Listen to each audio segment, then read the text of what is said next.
ଶ୍ୟାମପୁର ଗାଁର ଶେଷ ମୁଣ୍ଡରେ ଗୋଟେ ବହୁତ ବଡ଼ ବଙ୍ଗଳାଟେ ଥାଏ।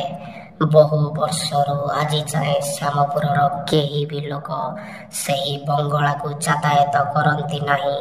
କାରଣ ଶ୍ୟାମପୁରର ସବୁ ଲୋକ ମାନନ୍ତି ଯେ ବହୁ ବର୍ଷ ପୂର୍ବରୁ ସେହି ବଙ୍ଗଳାରେ ଆତ୍ମହତ୍ୟା କରିଥିବା ଦୁଇ ଭଉଣୀଙ୍କ ଆତ୍ମା ଆଜି ବି ସେହି ବଙ୍ଗଳାରେ ଅଛି। ତେଣୁ କେହି ବି ଲୋକ ସେହି ବଙ୍ଗଳାକୁ ଯାଆନ୍ତିନି କି କେହି ବି ସେହି ବଙ୍ଗଳାର ଆଖପାଖକୁ ମଧ୍ୟ ଯାଆନ୍ତିନି।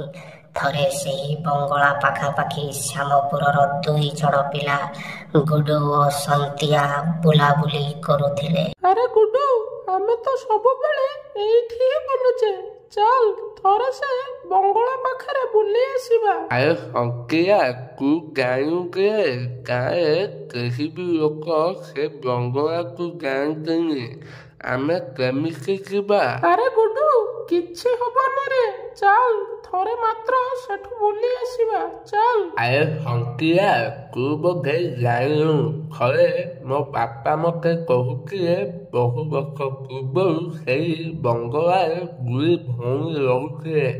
କିଛି ଦିନ ଭିତରେ ସେଇ ଦୁଇ ଭଉଣୀଙ୍କ ଭିତରେ ଗୋଟେ ବହୁତ ବଡ଼ ଝଗଡ଼ା ହେଲା। ଆଉ ଯୋଉପାଇଁ ସେଇ ଦୁଇ ଭଉଣୀ ସେଇ ବଙ୍ଗଳା ଭିତରେ ଆତ୍ମହତ୍ୟା କରିଥିଲେ। ଆଉ ସେଇ ଦିନରୁ ଆଜି ଯାଏଁ ସେଇ ଦୁଇ ଭଉଣୀଙ୍କ ଆତ୍ମା ସେଇ ବଙ୍ଗଳାରେ ଘୁରି ବୁଲୁଛି। ଗାଁ ଲୋକ ବି ବହୁତ ସେଇ ଦୁଇ ଭଉଣୀଙ୍କ ଆତ୍ମାକୁ ଦେଖିଲେଣି। ଏବେ ତୁ କହ, ଆମେ କେମିତି ଯିବା ସେ ବଙ୍ଗଳାକୁ? ଆରେ ଗୁଡୁ, ମୁଁ କଣ ବଙ୍ଗଳା ଭିତରକୁ ଯିବା ପାଇଁ କହୁଛି ନା କଣ?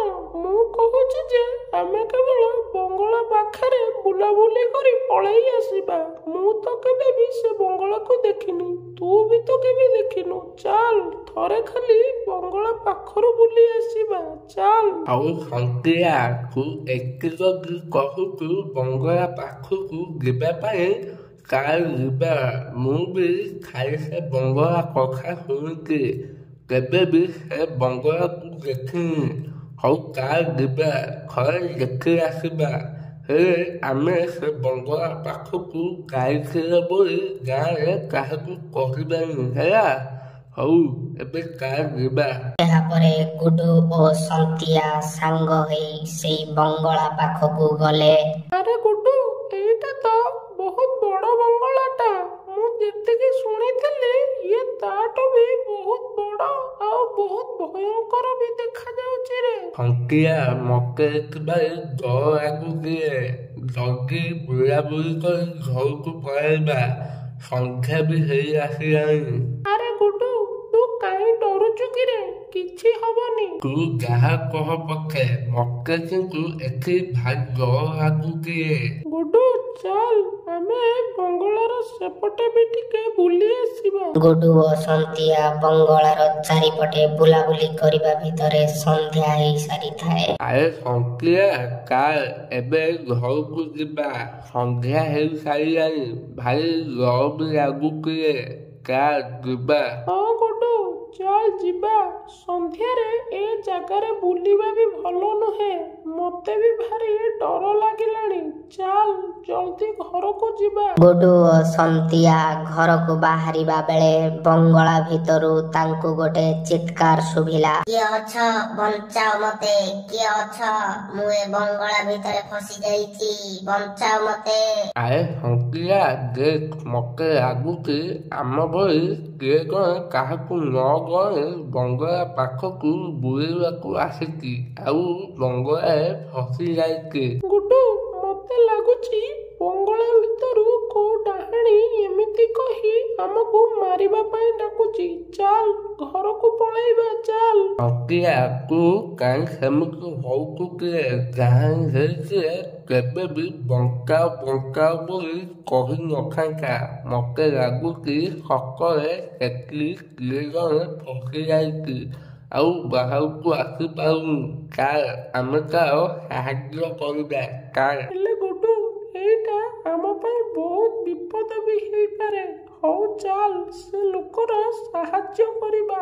ହେଲେ ତୁ ମୋ ଆଗେ ଆଗେ ଯିବୁ, ମୁଁ ତୋ ପଛରେ ଯିବି ହେଲା।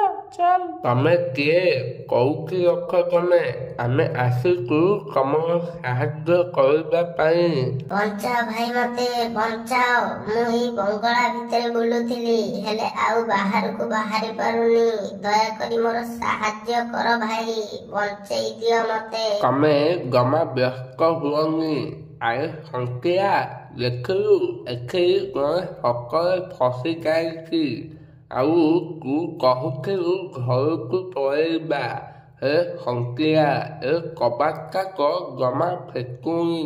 ଆମେ ଭିତରକୁ ଯିବା କେମିତି? ଗୁଡୁ, ଆମେ ବୁଲାବୁଲି କଲାବେଳେ ମୁଁ ଦେଖିଛି ବଙ୍ଗଳାର ପଛପଟେ ଗୋଟେ ବାଟ ଅଛି ଭିତରକୁ ଯିବା ପାଇଁ।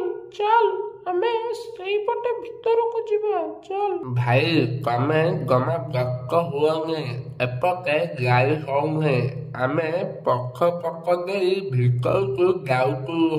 ତମେ ଜମା ବ୍ୟସ୍ତ ହୁଅନି। ହଉ, ପଛପଟେ ହେଲେ ବି ଆସ, ହେଲେ ମତେ ଦୟାକରି ଏଠୁ ବଞ୍ଚେଇ ଦିଅ ଭାଇ। ଏହାପରେ ଗୁଡୁ ଓ ସନ୍ତିଆ ବଙ୍ଗଳାର ପଛପଟ ବାଟ ଦେଇ ବଙ୍ଗଳା ଭିତରକୁ ଗଲେ।